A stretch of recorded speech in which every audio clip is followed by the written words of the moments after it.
कल के लेक्चर में हमने ओवरव्यू लिया गवर्नेंस का।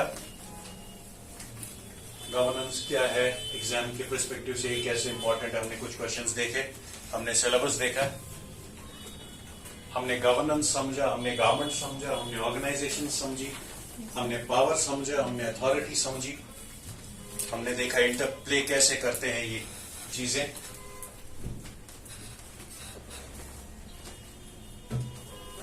आज हम इन डिटेल में, इन डेप्थ में थोड़ा अंदर जाने की कोशिश करेंगे गवर्नेंस समझने के लिए। सो गवर्नेंस है क्या, हमने कल समझा। Governance, it is the manner in which power is exercised. Governance is the manner in which power is exercised. Now, this power can be exercised either by the government, then it is governmental governance. It can be exercised by any organization, let's say a private organization, that would be private governance. It would be exercised by a local authority. In that manner, it would be local governance. It could be exercised by the union government, then it would be union governance. You get it?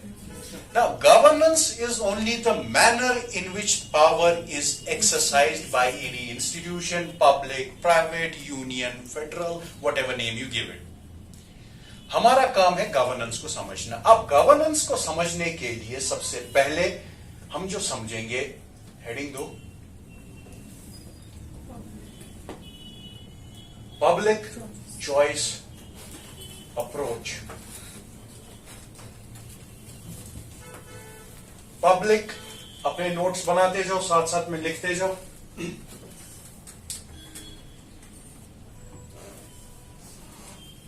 आज का topic हमारा सबसे पहले रहेगा public choice approach.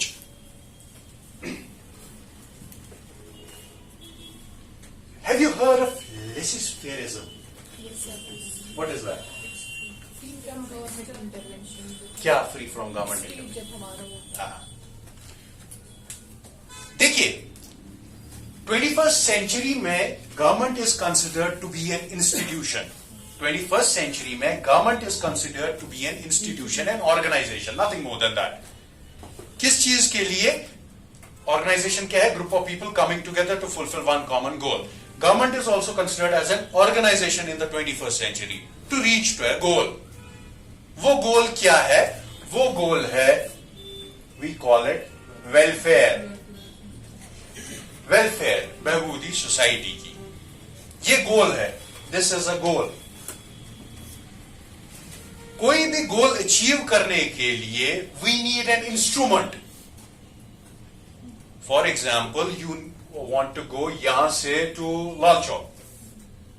You can either take a car, you can walk, you can hire a bicycle, or you can ride one. Smart city aapko jo de raha hai. So that vehicle becomes your instrument to reach to the goal. What is the goal of this nation state? It is welfare in the 21st century. What is the instrument that we are using to reach to this goal? The instrument is governance. ठीक है, notes बनाते जाओ, लिखते जाओ। ऐसे ही अगर लिखोगे, it is an instrument which is use to reach the goal. Get it? Ma'am मुझे पानी का ही दो। So the goal is welfare. To reach this goal we need an instrument and that instrument is governance.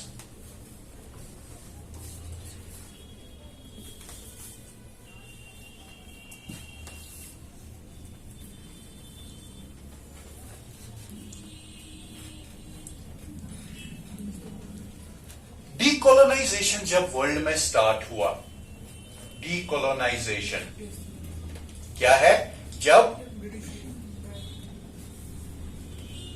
The empire on which the sun never sets, जब United Kingdom, जब Britain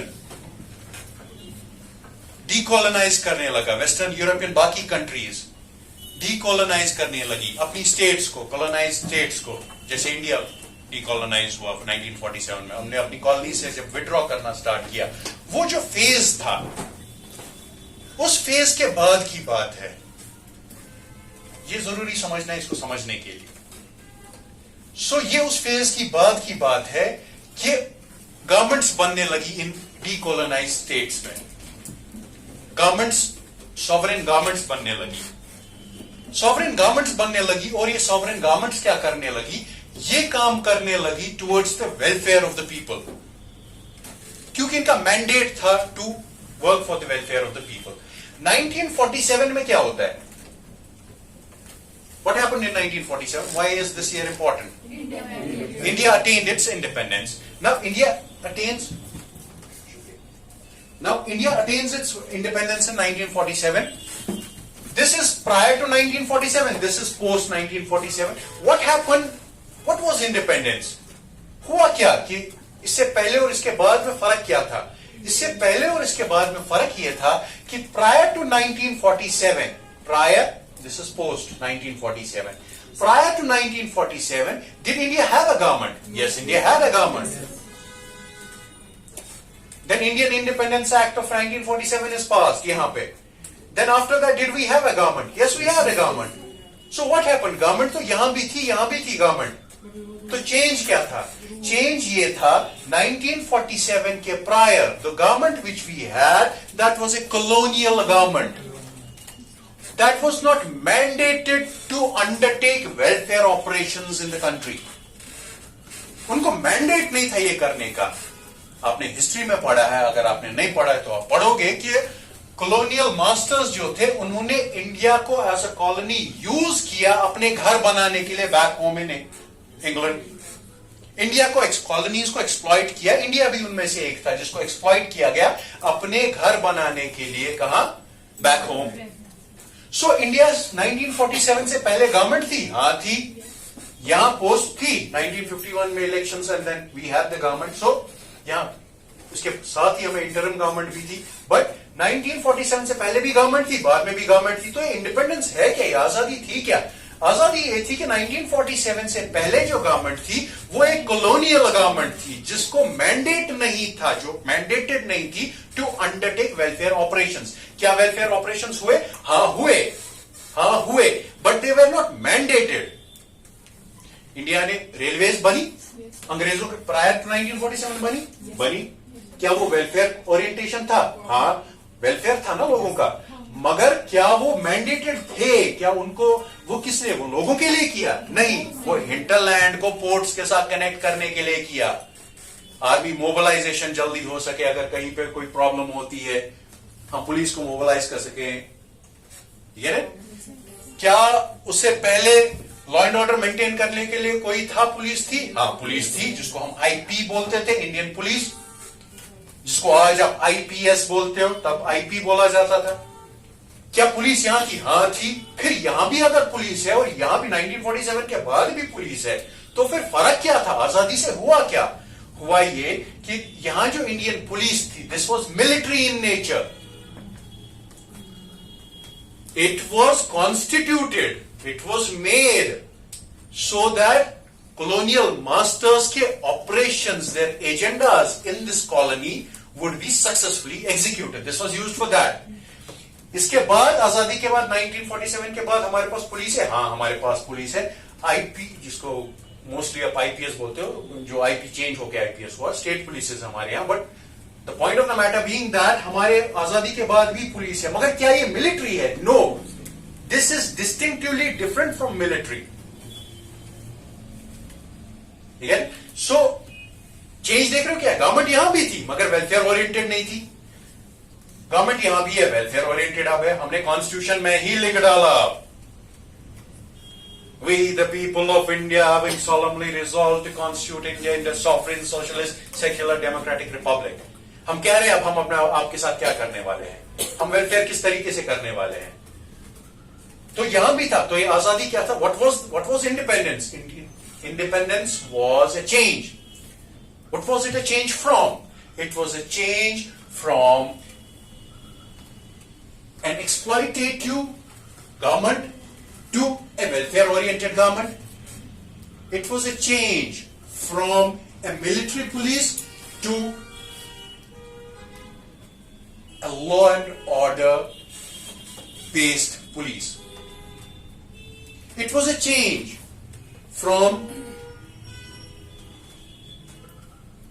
being run on the ideologies and ideas and conventions and dictates of a people sitting in England to being run on the basis of the wishes of the people of this country.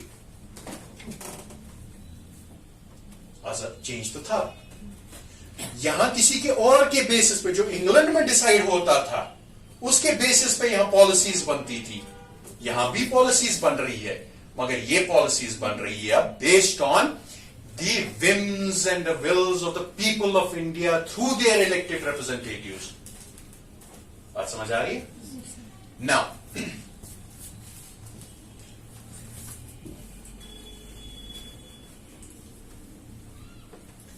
हमें एक country को run कैसे करना है? How do we run a country? Do we run it, जो government बनी है, जो सबसे बड़ा गुंडा है आज, सबसे बड़ा गुंडा मोहल्ले में होता है, सोसाइटी में होता है, स्टेट में होता है. जो सबसे बड़ा गुंडा कंट्री का है वो गवर्नमेंट है. हाँ, सो सबसे बड़ा गुंडा, जो गुंडा, when I say goonda I mean one who exercises might.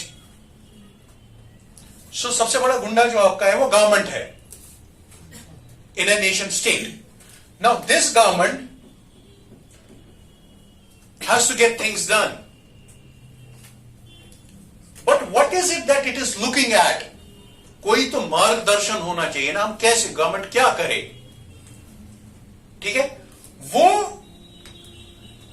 जब कहानी स्टार्ट होती है, जो मैंने आपको कल बोला था, वो दीवार और ये दीवार की, जो इस कहानी में, इस स्टोरी में स्टार्टिंग में जिस टाइम पे मोनार्की आई, बात समझना अच्छे से, मोनार्की जिस टाइम पे आई, मोनार्की को मैंडेटेड नहीं था वो प्रजा का सोचे. हमने from the time that Adam and Eve came to the time when India has India alone has a population of 1.25 billion according to the 2011 census. Now we experimented a lot. हमने बहुत सारे एक्सपेरिमेंट्स किए, कल समझाया ना मैंने. उसमें जब मोनार्की का एक्सपेरिमेंट आया, मोनार्की में जो अब who is the ruler, who is the गुंडा there, who is the big boss there, the king.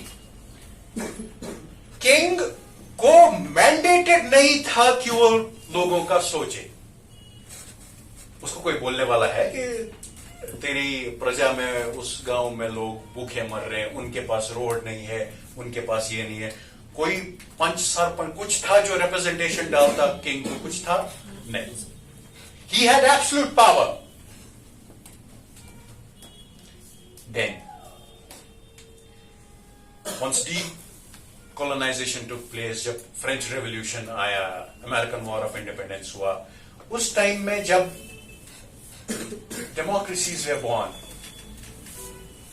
When democracies were born, उस टाइम में अब हमने कहा कि नहीं, जो अब रूलर होगा वो कौन होगा? Peoples representative.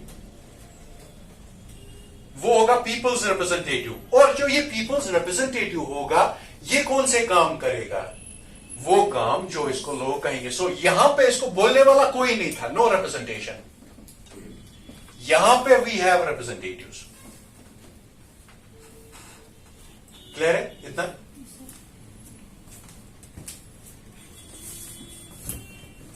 इंडस्ट्रियल रेवोल्यूशन सुना है? इंडस्ट्रियल रेवोल्यूशन क्या था? इंडस्ट्रियल रेवोल्यूशन बेसिकली वाज, जो यूरोप में आया, that was when machine replaced hand. एक कारपेट बनाने में जो कारपेट का काम करते थे, उनको 1 महीना लगता था, एक कारपेट बनता था. उनको पता था मुझे सामान कहां से लाना है, कितना एक कारपेट में लगना है, उसके बाद कितने टाइम के बाद मुझे 1 महीने के बाद प्रिपेयर होगा, फिर मुझे किस मार्केट में जाना होता है. अब सब्सटैंशियली इंक्रीज हुआ, अब उसको प्रोडक्शन भी इंक्रीज हुई, अब उसको रॉ मटेरियल भी जल्दी प्रोक्योर करना है. बात समझ आ रही है?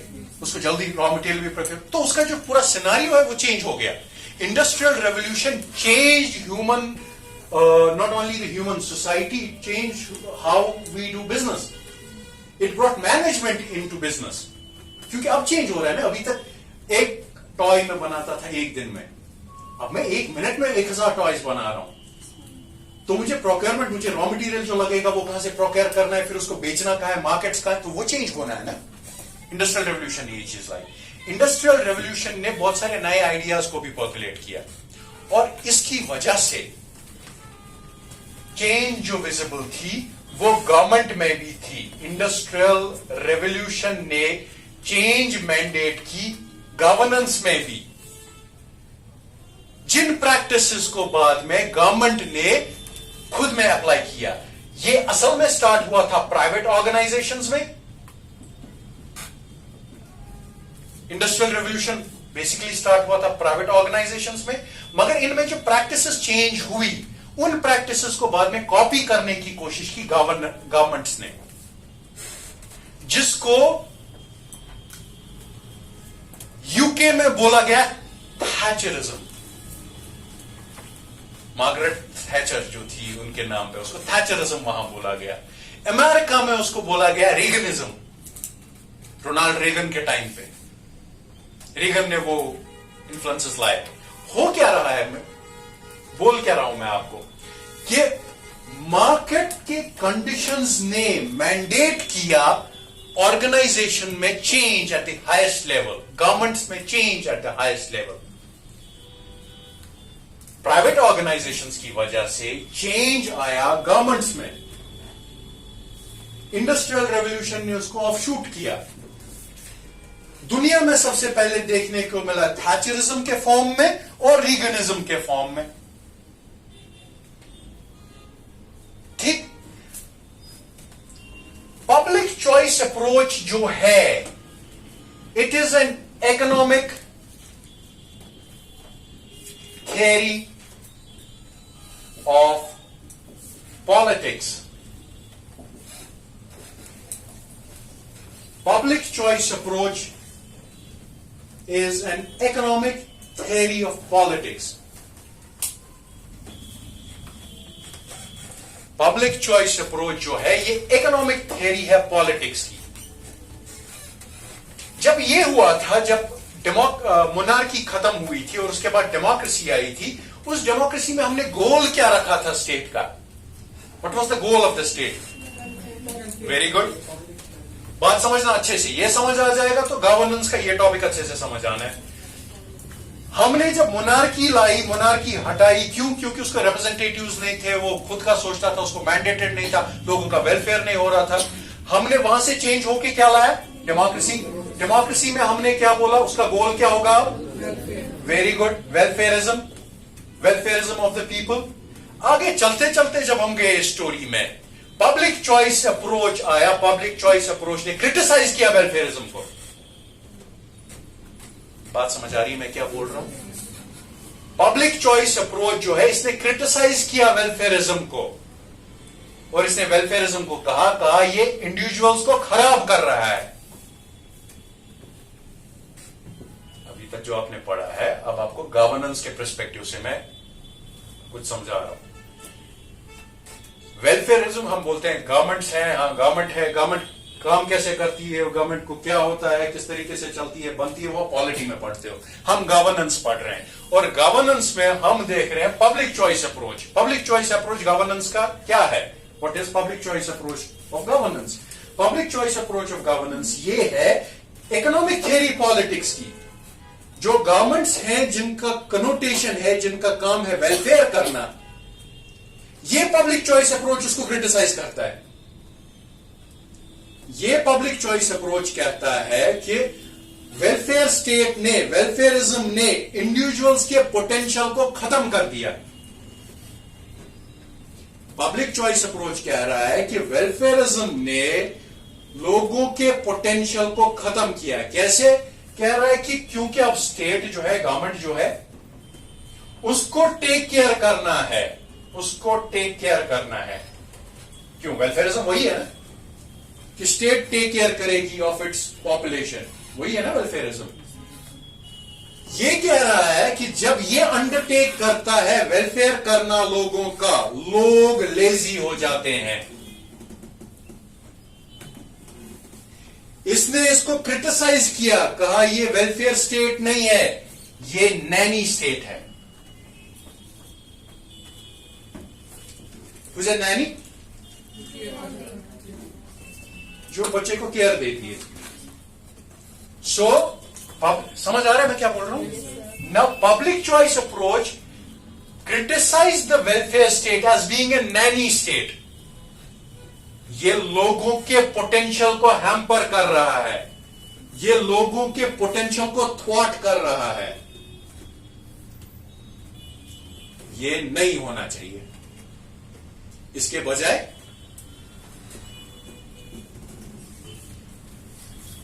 ये पब्लिक चॉइस अप्रोच क्या कर रहा है? ये पब्लिक चॉइस अप्रोच कोशिश करता है नॉन इकोनॉमिक वेरिएबल्स को एक्सप्लेन करने की कोशिश करता है थ्रू इकोनॉमिक कनोटेशंस। ये है क्या, मैं समझाता हूं, लिखते जाओ। पब्लिक चॉइस अप्रोच जो है ये non economic variables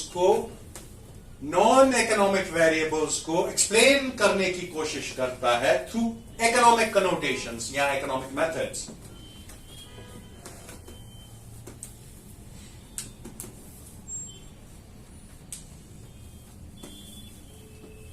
It tries to explain, the public choice approach tries to explain the non-economic variables through economic connotations. Non-economic variables कौन कौन है? जो गवर्नेंस के पॉलिटिकल इश्यूज हैं, जो इसके एडमिनिस्ट्रेटिव इश्यूज हैं। गवर्नेंस में इश्यूज है ना बहुत सारे, जिनको हम आगे पढ़ेंगे। जो इसके पॉलिटिकल इश्यूज हैं, जो इसके एडमिनिस्ट्रेटिव इश्यूज हैं, जो इसके सोसाइटल इश्यूज हैं। ठीक है ना? Let's say for example governance में political issues. Give me one political issue. सोचो और give me one political issue governance में। क्या है पॉलिटिकल इशू? दिमाग में क्या आ रहा है गवर्नेंस का? गवर्नेंस के रिलेटेड पॉलिटिकल इशू क्या हो सकता है? बार बार एडमिनिस्ट्रेटिव रिफॉर्म्स कमीशन ने कहा है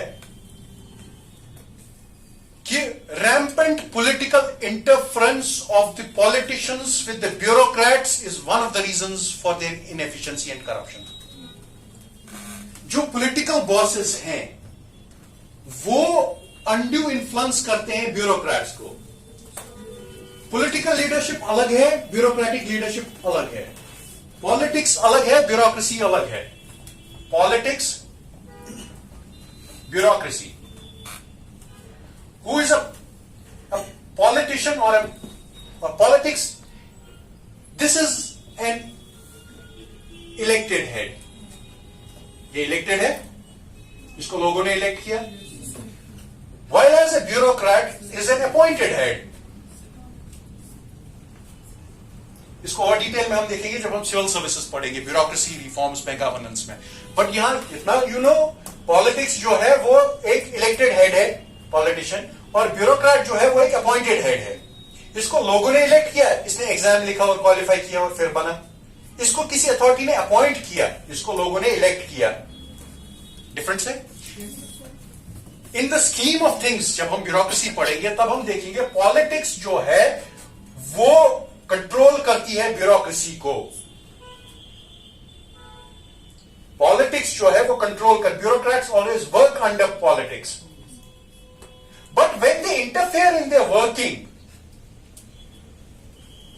Soli Sorabji Committee, Administrative Reforms Commission, they all said that rampant political interference जो है, Law Commission also said rampant political interference जो है इन दो का, इसका इसमें वो रीजन है करप्शन का। ये बन गया गवर्नेंस इशू फिर हमारा बन गया। अब इस गवर्नेंस के इशू को एक्सप्लेन करने की कोशिश करता है public choice approach through economic variables. This is a non economic variable. This is a non economic variable. उसने क्यों इसको इन्फ्लुएंस किया? पॉलिटिक्स ने ब्यूरोक्रेसी को क्यों इन्फ्लुएंस किया? क्योंकि पॉलिटिशियन का जो कॉन्स्टिट्यूएंसी का कोई आदमी है वो उसके पास गया और बोला जनाब मेरा ये बंदा है इसको नौकरी पर लगाओ, ये जो मेरा बंदा है इसको ये स्कीम में ये करवाओ, ये जो मेरा बंदा है इसको ये कराओ.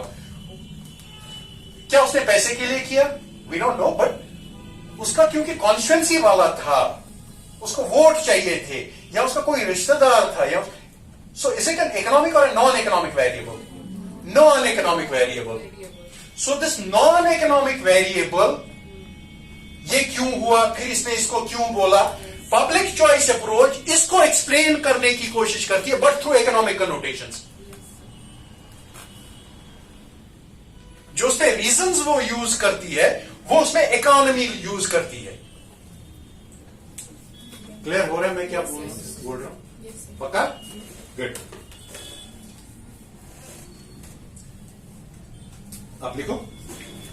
इतना हो गया? इतना लिखा ना? इसके आगे non economic variables include political administrative issues.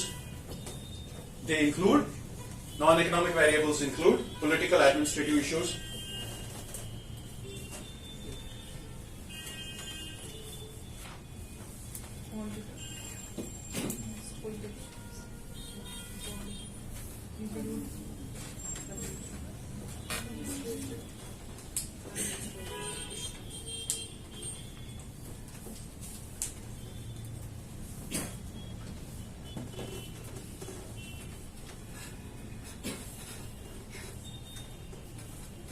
ठीक है. ये political PCA political choice approach has been highly critical of welfareism. Has been highly critical of welfareism. Has been highly critical of welfareism. It criticized the welfare state. It criticized the welfare state as a nanny state. It criticized the welfare state as a nanny state. That is an overprotective state. As a nanny state. That is an overprotective state. तेज लिखने की कोशिश करो. 7 minute में आपको 250-300 words लिखने हैं वहां exam में. That is an overprotective state. It demeans, what is it? Welfareism. It demeans the potentiality of individuals.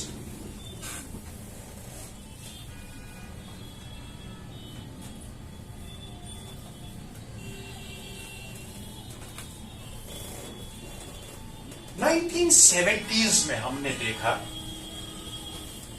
कि वेलफेयर स्टेट्स जो थी वो फेल होने लगी. 1970s में हमने देखा कि वेलफेयर स्टेट्स फेल होने लगी. आपको पता है वर्ल्ड वॉर 2 के बाद दुनिया डिवाइड हुई. किसके बीच में? हाँ? वर्ल्ड वॉर 2 के बाद क्या हुआ? वर्ल्ड वॉर 1 के बाद 2 गुंडे थे दुनिया में, USSR and United States of America. 2 गुंडे थे दुनिया के. जैसे हमने देखा अभी कंट्री का गुंडा कौन होता है, वैसे दुनिया के 2 गुंडे थे. एक यूनाइटेड स्टेट्स ऑफ अमेरिका था, एक United Soviet socialist Republic USSR. World war 2 के बाद यूएसएसआर टूटा. वर्ल्ड वॉर 2 के बाद यूएसएसआर टूटा. वो वर्ल्ड हिस्ट्री में पढ़ोगे क्यों टूटा, कैसे टूटा, क्या हुआ. जब यूएसएसआर टूटता है तो दुनिया यूनिपोलर हो जाती है. तब तक दुनिया बाइपोलर थी. 2 पोल्स थे दुनिया के, 2 गुंडे थे दुनिया के. अब वर्ल्ड वॉर 2 के बाद एक गुंडा उभर के आया, यूनाइटेड स्टेट्स ऑफ अमेरिका. ये क्या था? ये गुंडा, ये क्या यूनिपोलर वर्ल्ड किसको बोला गया? कि दुनिया में कहीं भी कोई भी major administrative political whatever decision was to be taken, that was to be taken with reference to Washington. आपको यूएस को कंसिडरेशन में लेना पड़ता था। वो था जिसके पास इकोनॉमिक पावर था, वो था जिसके पास मिलिट्री माइट थी, वो था जो 2 गुंडों में से सरवाइव किया था। मगर ये लड़ाई क्या है असल में यूएसएसआर और अमेरिका की? When you break it down, ये लड़ाई है 2 आइडियोलॉजीज के बीच में।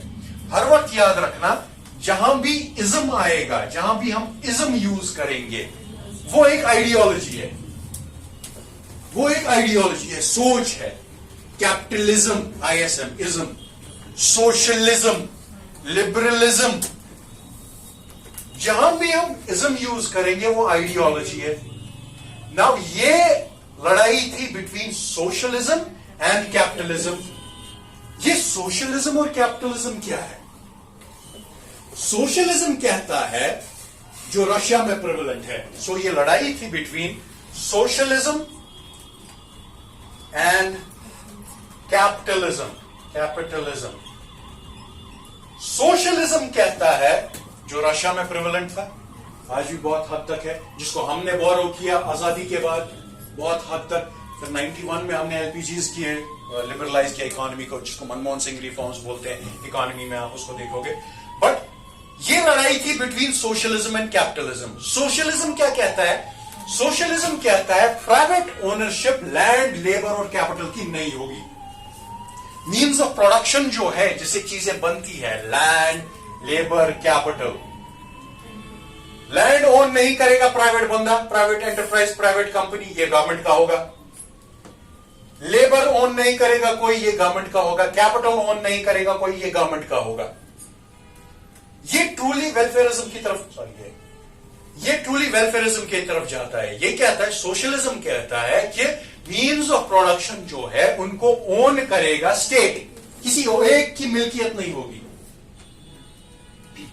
कैपिटलिज्म टोटली उल्टा। तो कैपिटलिज्म कहता है प्राइवेट ओनरशिप होगी। ये इंडिविजुअल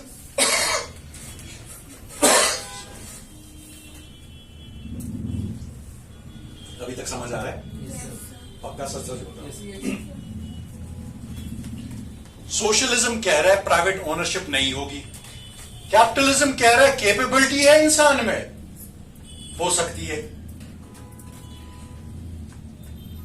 एक एग्जांपल देता हूं, सामने से नहर बह रही है, लेट से। सोशलिज्म कहता है मेरे पास पैसे हैं, I have shit loads of money, और मैं ये नदी खरीदता हूं। सोशलिज्म चल रहा है। वो मुझे कहते हैं नहीं, तेरे पास पैसे हैं मगर हम खरीदने नहीं देंगे। क्यों? क्योंकि इससे पानी बाकियों को भी जा रहा है।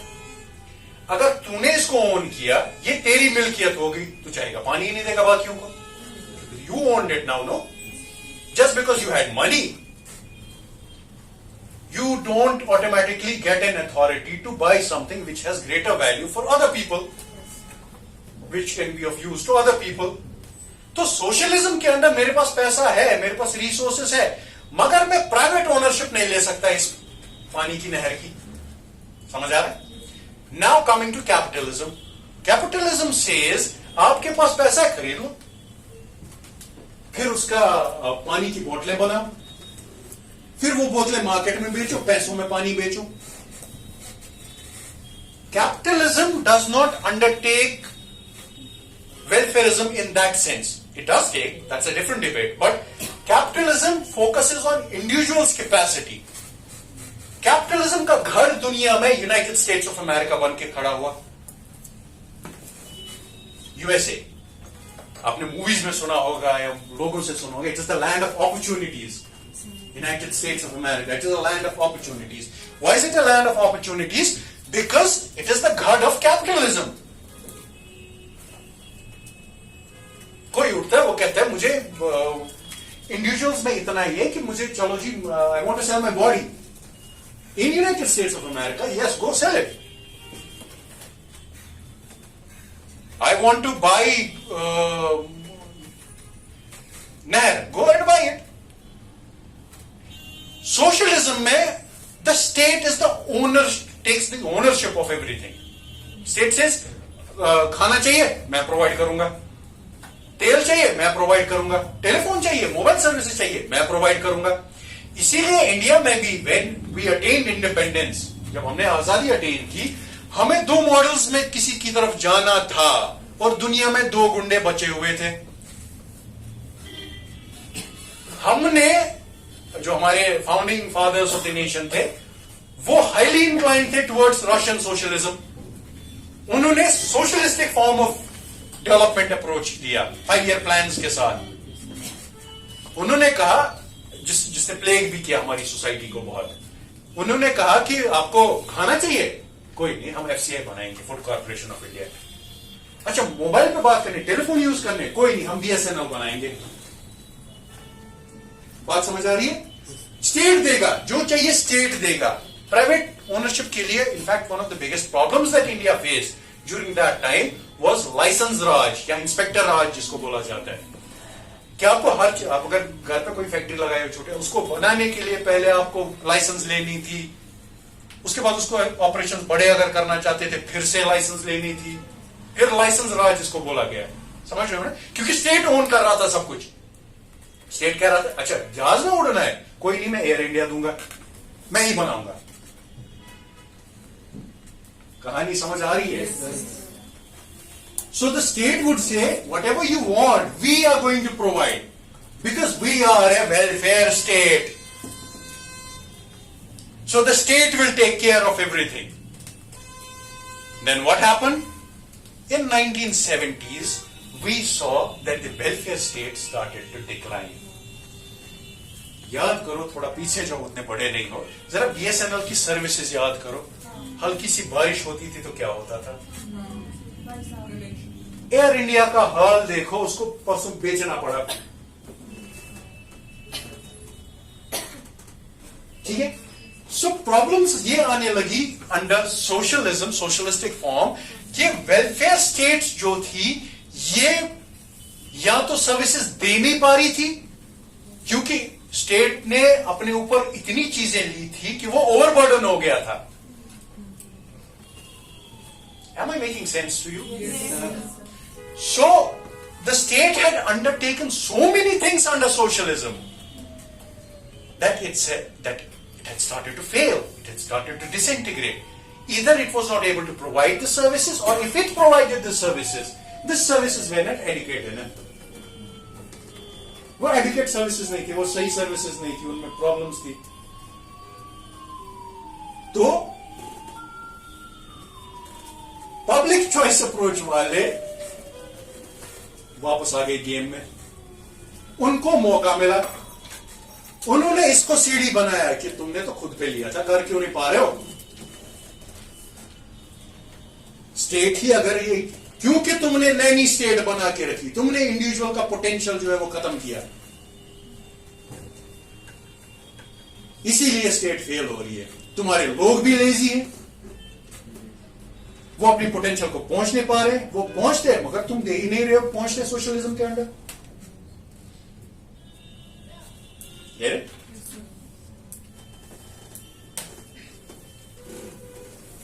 कहानी बहुत बड़ी होती है. अभी बस ये पहले पिक्चर्स खुले हैं. I can see in your eyes, आपकी आंखें खुल रही है. बट द पॉइंट बीइंग, अभी इतना ही नहीं, ये कहानी बहुत ऊंचे तक जाती है. The moment you think you understood everything, क्योंकि इसके अपने फ्लॉज है. अभी आपको लग रहा होगा सोशलिज्म खराब है, ये तो कैपिटलिज्म पे ठीक है, बट कैपिटलिज्म के अपने फ्लॉज है. और वो फ्लॉज ऐसे हैं जो कल मैंने आपको फिर कहा था कि डेवलपमेंट और प्रोजेक्ट ऑफ डेवलपमेंट में फर्क क्या है. Do we blindly ape the west because they have reached a certain level, but reaching that certain level, looking at that developmental level, looking at that developmental agenda, we will also have to look at the problems that their society has faced. उनकी society में हद से ज्यादा problems है, तो आपको तैयार रहना है, फिर आपको भी वो प्रॉब्लम्स आएंगे. अगर आप उसी को एप कर रहे हो, वही आपके लिए डेवलपमेंट है, वही पहुंचना है, इजी है पहुंचना, जो उनने किया वही करो, बट उसके साथ तैयार रहो उन चीजों के लिए जो वो होने वाली है. बिकॉज वो एविडेंट है, वो होंगी।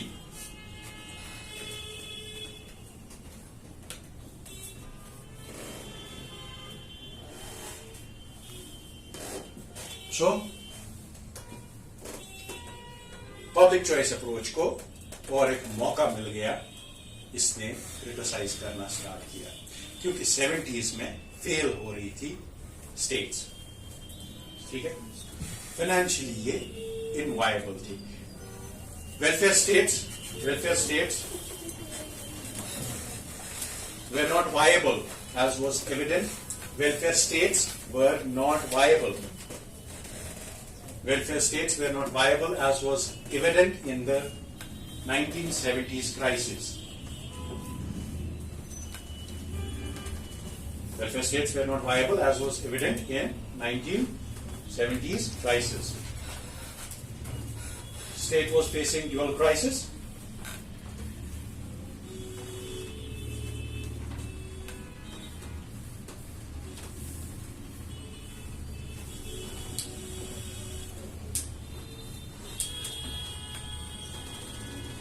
State was facing dual crisis.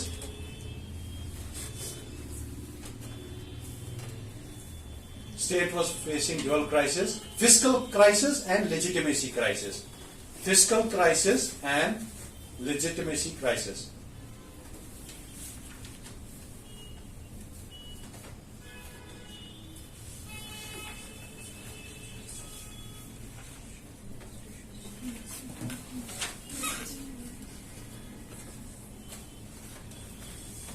ठीक है,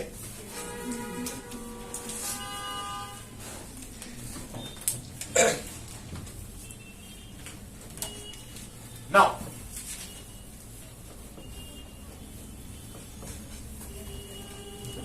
दुनिया में आ जाता है something which we call that as new public management. क्या मैं बोल सकता हूं गवर्नेंस पब्लिक मैनेजमेंट है? क्यों नहीं है? क्या गवर्नेंस फिस्कल मैनेजमेंट है?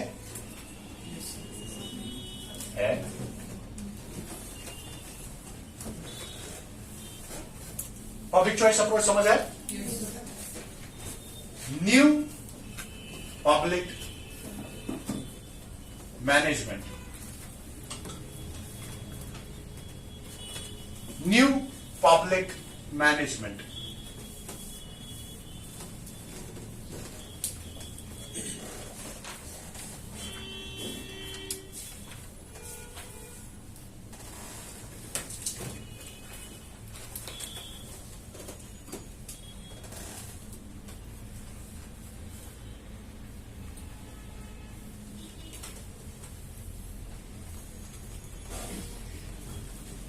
स्टेट्स फेल हो रही थी, स्टेट्स को प्रॉब्लम आ रही थी विथ रिस्पेक्ट टू लेजिटिमेसी, इनको प्रॉब्लम आ रही थी विथ रिस्पेक्ट टू, क्योंकि वेलफेयर ओरिएंटेशन को क्रिटिसाइज किया जा रहा था, गवर्नमेंट्स दे नहीं पा रही थी, whatever we discuss just now. इसके बैकड्रॉप में एक रिफॉर्म एजेंडा स्टार्ट हुआ। इस सारी प्रॉब्लम्स की बैकड्रॉप में एक रिफॉर्म एजेंडा स्टार्ट हुआ। उस रिफॉर्म एजेंडा का मकसद था गवर्नमेंट्स को रिफॉर्म करना। उसका मकसद था, स्टोरी पीछे वाली कॉन्टेक्स्ट समझ आया ना? उसके बैकड्रॉप में एक रिफॉर्म मूवमेंट, क्योंकि कुछ तो करना है ना, प्रॉब्लम अगर एविडेंट है सो गवर्नमेंट को कुछ तो करना है। ये स्टोरी ऑफ सिविलाइजेशंस में ह्यूमंस ने हर वक्त कोशिश की है, जब भी प्रॉब्लम आई है उसको ओवरकम करने की। अब प्रॉब्लम थी, वो क्या थी, वो हमने पब्लिक चॉइस अप्रोच के एंगल से देखा। 70s, 1970s, 80s, 90s, ये टाइम था उस क्राइसिस का। और इस टाइम फ्रेम के बीच में, इन डेकेड्स में, एक नीड महसूस हुई गवर्नमेंट्स को रिफॉर्म करने की, गवर्नमेंट्स को रिफॉर्म करने की in the backdrop of public choice approach. और उस रिफॉर्म्स को एक अम्ब्रेला टर्म का नाम दिया गया, new public management. It is an umbrella term. New public management is an umbrella term used to, new public management is an umbrella term used to denote government reforms, is an umbrella term used to denote the government reforms taking place across the world,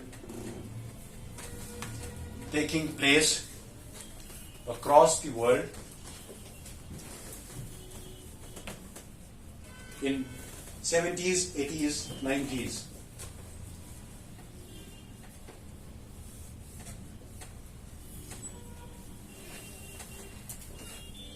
तो ये क्या, कौन सी new public management क्या है? It is an exercise in government renewal, बोल सकता हूं मैं वो. So NPM, new public management, is an exercise.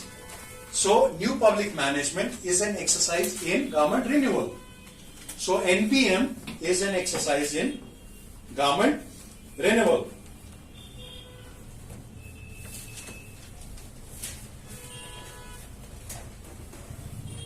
ठीक है, मगर रिन्यूअल कैसे, बात समझना. न्यू पब्लिक मैनेजमेंट आ रहा है अब गवर्नेंस में.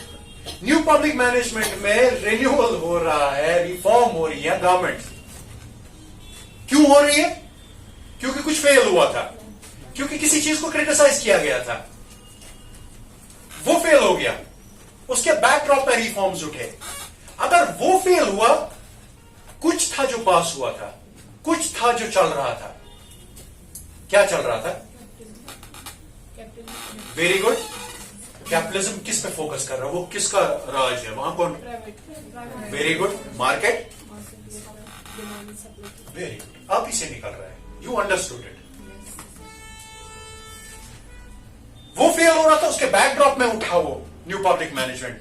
तो इसमें गवर्नमेंट का रिन्यूअल होना है, मगर किसको देख के? मार्केट को देख के. क्योंकि मार्केट सक्सेसफुल हो रहा था.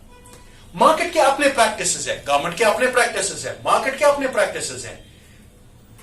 इनका नेचर अलग अलग है. गवर्नमेंट वेलफेयर ओरिएंटेड है, उसको लोगों का सोचना है. मार्केट खुद के लिए सोच रहा है. मगर सक्सेसफुल कोई हो रहा था, मार्केट आगे बढ़ रहा था, मार्केट सक्सेसफुल हो रहा है, जबकि स्टेट्स फेल हो रही थी. और इसीलिए न्यू पब्लिक मैनेजमेंट ने कहा कि हम रिफॉर्म करेंगे गवर्नमेंट को. ये रिफॉर्म्स उठे, और रिफॉर्म्स उठे गवर्नमेंट में किसको लेके? मार्केट को देख के. और उन रिफॉर्म्स में गवर्नमेंट के लिए क्या किया गया? मार्केट के प्रैक्टिसेस को, मार्केट के वैल्यूज को, मार्केट के कल्चर को लाया गया और गवर्नमेंट में डाला गया. फिर से बताऊंगा. मार्केट का अपना वैल्यू है, वैल्यू सिस्टम है. मार्केट के अपने प्रैक्टिसेस हैं. मार्केट प्रैक्टिसेस को उठा. एक minute, think of it this way. Public parks, अगर अपने दादाजी को बोलोगे या अपने even your father to some time back, tell them कभी पार्क में जाने का पैसा दिया है? बात समझ आ रही? ये मार्केट प्रैक्टिस है, और उस मार्केट प्रैक्टिस को एम्प्लॉय किया गवर्नमेंट ने. अब हम पार्कों में पैसा लगाएंगे, जाने के लिए टिकट काटनी पड़ेगी. ये मार्केट प्रैक्टिस है. And that market practice was borrowed by the government. समझ आया? Right.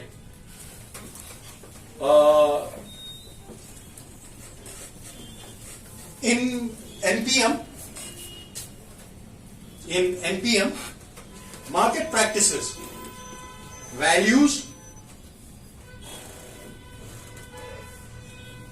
and market style management. In NPM, market practices, values, market style management is introduced in the government sector.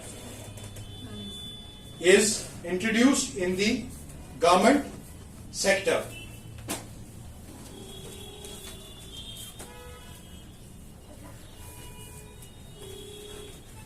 तो इन values को उठा के government sector में डाल देना.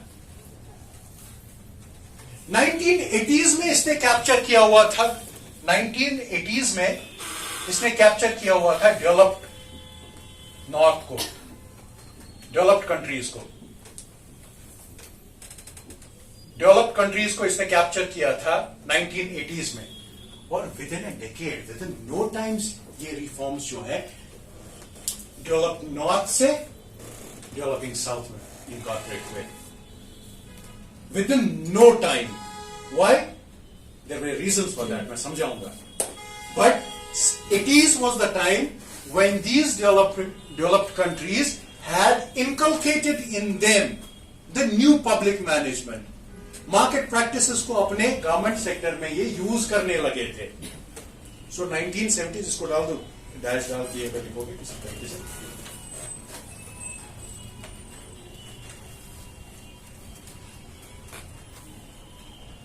ठीक है. सो 80s में ये हुआ था, and there was no time lag when these reforms were taken up by developing countries. Time lag ही नहीं था. क्यों? क्योंकि बहुत सारे रीजंस थे. नंबर वन रीजन उसका ये था कि आईसीटी, इंफॉर्मेशन टेक्नोलॉजी जो थी वो इतनी स्ट्रांग हुई थी कि कम्युनिकेशन बहुत इजी हो रहा था, इंटरनेट आया हुआ था. सो वहां के जो रिफॉर्म्स है जो यहाँ 20 साल 30 साल बाद आते थे, वो रियल टाइम में हो रहे थे. यहाँ वाले पॉलिसी मेकर्स उस चीज को देख रहे थे. ठीक है. So we were aping that. So it was a pan world phenomenon. It was a pan world phenomenon, and there was very time lag. It was a pan world phenomenon.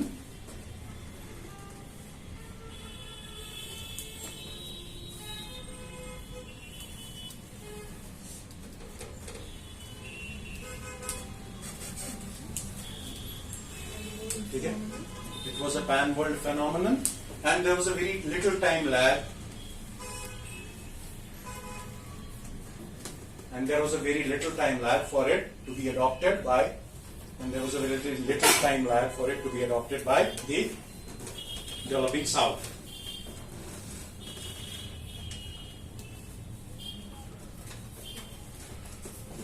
सबसे पहले ये कहां दिखा? मैंने बोला था अभी स्टार्टिंग में, सबसे पहले ये दिखा यूके में as थैचरिज्म. First of all manifested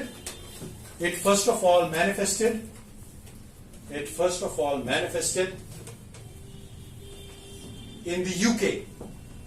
It first of all manifested in the UK as Thatcherism. UK में as Thatcherism और USA में as Reaganism. So आज के बाद आप थैचरिज्म, रीगनिज्म कहीं पे पढ़ो तो आपको समझ जाना चाहिए ये क्या था. ये गवर्नेंस का कौन सा पोर्शन था जो चेंज हो रहा था.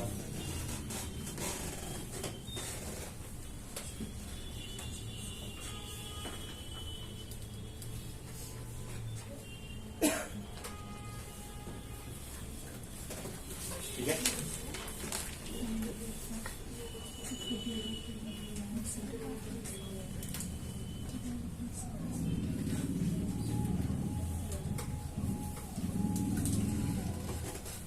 जरा मेरे को रीजंस बताओ ये क्यों आया.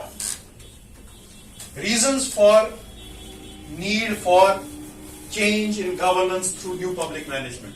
रीजंस फॉर, इसलिए समझा रहा हूं, लिखवा रहा हूं, क्योंकि गवर्नेंस की क्वेश्चंस किसी भी तरीके से मुड़ा सकता है, तो आंसर्स को अपने इस तरीके से अच्छा बना सकते हो. नीड फॉर, क्या लिखा? Reasons for emergence of NPM in context of good governance.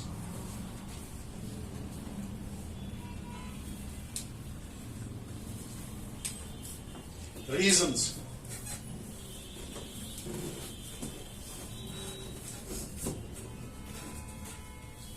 Reasons क्या थे कि एनपीएम के अंडर हमें गुड गवर्नेंस लाना पड़ा.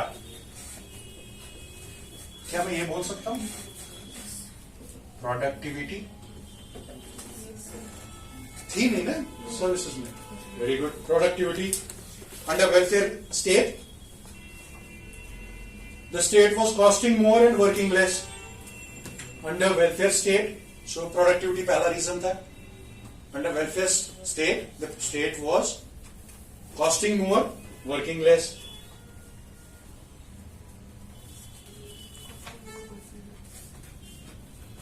ठीक है. डिफंक्ट हो रहे थे. एयर इंडिया का केस ले लो, महाराजा. तो महाराजा को क्या करना पड़ा? इवेंचुअली उसको बेचना पड़ा वापस. कितनी बार उसको बेल आउट किया गवर्नमेंट ने? कितने पब्लिक सेक्टर अंडरटेकिंग्स है, पीएसयूज है, जिनको गवर्नमेंट बार बार बेल आउट कर रही है. आप सुन रहे हो, बेल आउट किया, फिर से उनका कर्जा उतारने के लिए पार्लियामेंट ने पैसा दिया. तो वो पैसा मगर आ कहां से रहा है? वो पैसा जो गवर्नमेंट दे रही है उसको बेल आउट करने के लिए.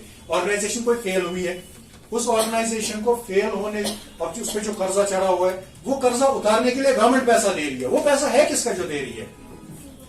लोगों का. गवर्नमेंट कहां से अब वो पैसा लाएगी? वो टैक्स इंक्रीज करेगी तुम पे. समझे प्रोडक्टिविटी की प्रॉब्लम क्या थी? क्योंकि प्रोडक्टिविटी, वो कॉस्ट मोर कर रहे थे वो ऑर्गेनाइजेशंस, और उनका आउटपुट बहुत कम था, फायदा नहीं मिल रहा था. Number 2, marketisation.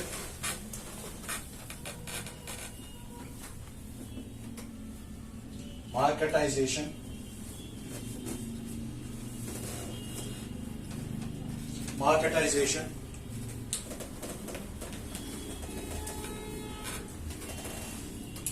मार्केटाइजेशन और एक रीजन था इसके रिफॉर्म्स लाने का. रिफॉर्म्स इन गवर्नेंस लाने का. मार्केटाइजेशन और एक रीजन था. क्यों? क्योंकि मार्केट सक्सेसफुल हो रहा था ना. मार्केट दिखा रहा था मैं सक्सेसफुल हूं, तुम फेल हो चुके हो, मैं सक्सेसफुल हूं. सोशलिज्म खत्म हो चुका है, कैपिटलिज्म चल रहा है. तुम्हारे पास लोगों को खाना नहीं है, हम फेंक रहे हैं. तुम चांद पे नहीं पहुंच पाए, हमने चांद पे पहुंचा दिया. तुमने कुत्ता भेजा चांद पे, लाइका को, हमने इंसान भेजा. ये वो लड़ाई थी. ठीक है ना. मार्केटाइजेशन, क्योंकि मार्केट दिखा रहा था मैं सक्सेसफुल हूं. So marketization, market tools and practices could be used to get rid of pathologies in public sector.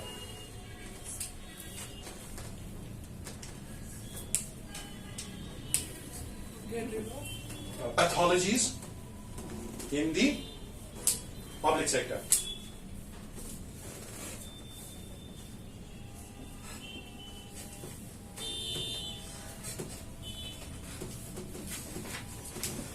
और एक रीजन था सर्विस ओरिएंटेशन. रीजन रिफॉर्म में, गवर्नमेंट की रिफॉर्म में और एक रीजन था, वो था सर्विस ओरिएंटेशन. सर्विस ओरिएंटेशन क्या? जो ब्यूरोक्रेसी है, जो implementing arm of the government है, जो ब्यूरोक्रेसी है, वो नोन है for being rules oriented, status को ओरिएंटेड. जैसे का तैसा रखने में वो माहिर है. ब्यूरोक्रेसी इंप्लीमेंटिंग आर्म है politics. Politics, bureaucracy. What is his job? His job is to implement administratively what has been decided politically. Implement administratively what has been decided politically. ये इसकी मगर कुछ क्वालिटीज है खुद की. इसकी खुद की कुछ क्वालिटीज है जो हम आगे जब हम ब्यूरोक्रेसी डेवलपमेंट डिबेट पढ़ेंगे तब समझेंगे. बट ब्यूरोक्रेसी की कुछ क्वालिटीज है कि ये रूल ओरिएंटेड है. ये रूल ओरिएंटेड. सर लिखित में दीजिए, पहले ये कागज लाओ, नहीं इस रूल के अंडर नहीं आता ना, आपके ये सर्टिफिकेट लेता से. ये रूल ओरिएंटेड है ब्यूरोक्रेसी. ये रूल ओरिएंटेड नहीं है. You can say any damn thing, and that is what they do. Most bizarre statements come from politicians. Why don't you ever see a bureaucrat giving bizarre statements? Because he's rule oriented. Service orientation इसकी rule oriented है. ठीक है, इसको rule oriented से खत्म करो, इसको goal oriented करो. रिफॉर्म्स इन गवर्नमेंट में सर्विस ओरिएंटेशन कि ये रूल ओरिएंटेड है ब्यूरोक्रेसी, इसको रूल ओरिएंटेड से खत्म करो, इसको गोल ओरिएंटेड बनाओ. जो गोल ओरिएंटेड मार्केट है, जैसे मार्केट का एक गोल होता है वहीं पे अचीव करना. यहां आप पास कर रहे हो, बाकी ये बोल रहा है तेरा, ये बोल रहा है तेरा, ये बोल रहा है नहीं मैं तो कुछ ही टाइम के लिए आया हूं, ये बोल रहा है मैं तो जिंदगी भर के लिए हूं, चलो देखते हैं अगली बार, चलो देखते हैं अगली बार, क्योंकि इसके पास पूरी जिंदगी पड़ी हुई है ना, और इसके पास कम ही टाइम पड़ा हुआ है. तो ये रूल ओरिएंटेड बन गई है bureaucracy.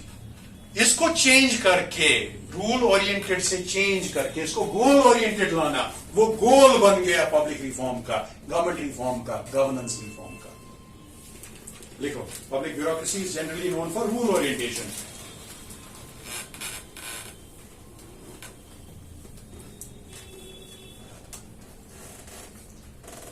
So efforts are made known for bureaucracy is generally known for rule orientation. So efforts are made to make bureaucracy goal oriented.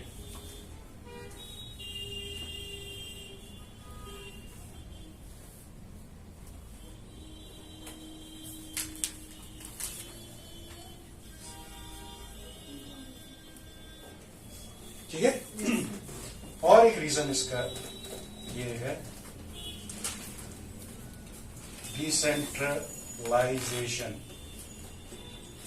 कि पावर जो है डिसीजन लेने का वो डिसेंट्रलाइज कर देंगे. नीचे वाले ऑफिसर जो ग्राउंड में, जो cutting edge level, shop floor level पे है ऑफिसर, यहां फंक्शनरी, वहां तक कर देते हैं, ऊपर वाला डिसीजन नहीं लेगा. सो decentralisation.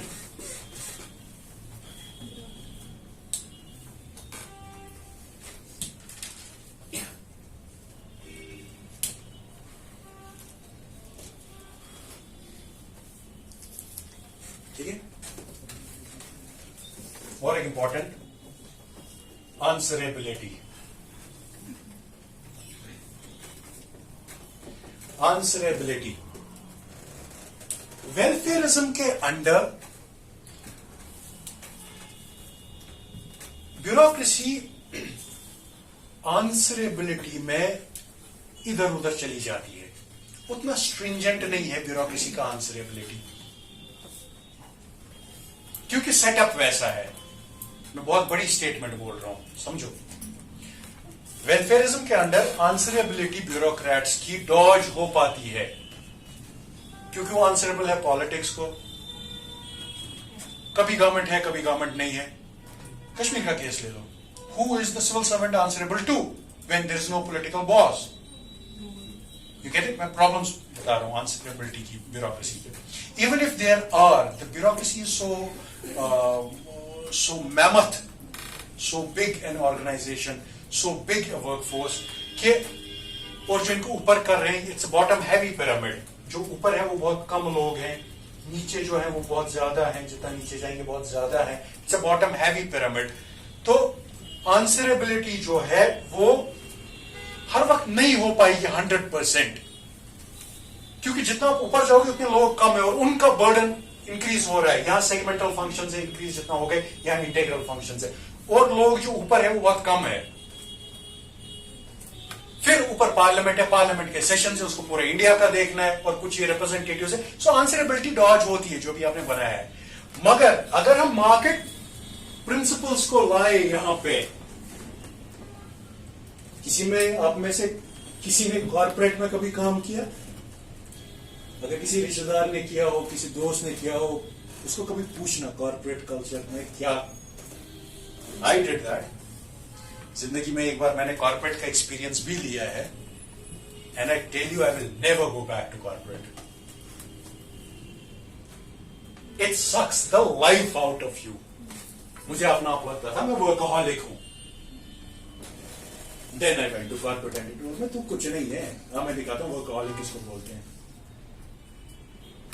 You have no clue corporate आपसे कैसे काम करवाता है. ठीक है ना? So आंसरेबिलिटी अगर वो डॉज हो रही है तो मार्केट प्रैक्टिसेस लाओ ना इनको आंसरेबल लाने के लिए. आज कोई गवर्नमेंट नहीं है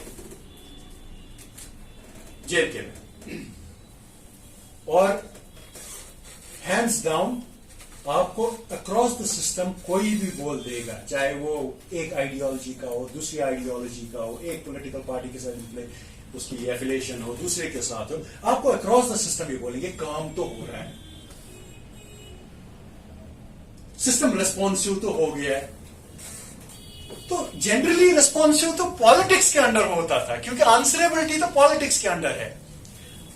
अगर गवर्नमेंट ही इतने टाइम से नहीं है और फिर भी रिस्पॉन्सिवनेस है सिस्टम में, तो ये क्या चीज यूज हुई है?